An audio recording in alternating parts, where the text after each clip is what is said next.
Hello everyone, it's Leon here from Games Radar, and I'm joined by Ian, also from Games Radar. Hello. Does all the tips and the guides and all the stuff you need to know, and was also, back in the day, a big Metal Gear Solid Online player. Certainly, yes. And we now have some new information from the LA-based studio that is developing the multiplayer component. Obviously, Kojima's sort of future's hanging in the balance at the moment, and they moved a lot of Twitter stuff around, but Metal Gear Online Twitter side of it has continued, and they've been answering loads of questions for people that have been asking stuff. So we now know that Metal Gear Online will have 12 players on last gen and 16 players on current gen. You were saying before that you couldn't have odd numbers of players? Yeah, I believe there was a previous question that was asked on the Twitter, and basically one of the responses said that you had to have an even number of players for the matchmaking, which doesn't sound great. On the previous iteration of Metal Gear Online, if you had an odd number of players, the game would just automatically balance it up and maybe have one team with one player more, but sort of switch things around between games, so you wouldn't have the same team always at a disadvantage. Okay, so they've been talking a lot about how they're sort of they're not trying to copy MG Online directly, but there's a lot of people asking sort of basically about the old game.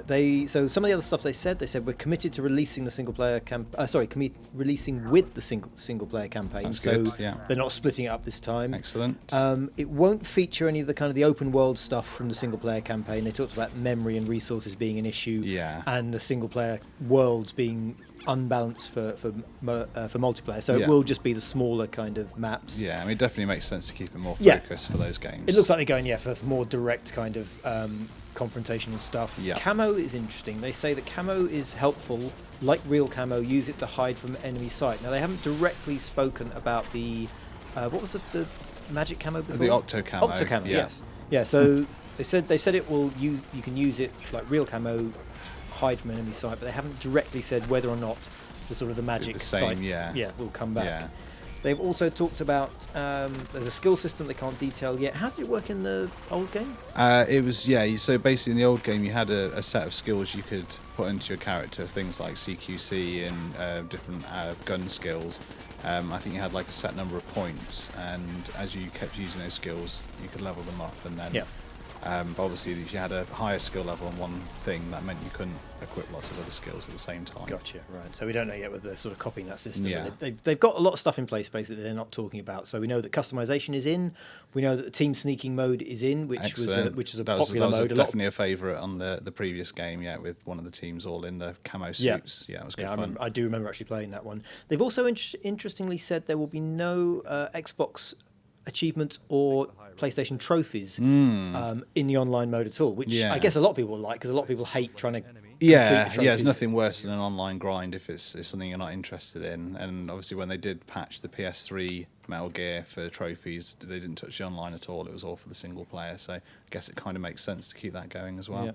And then there's one last really interesting tweet, I think, where they were asked, so this is the LA-based sort of what was LA Kojima studio is now just a Konami studio.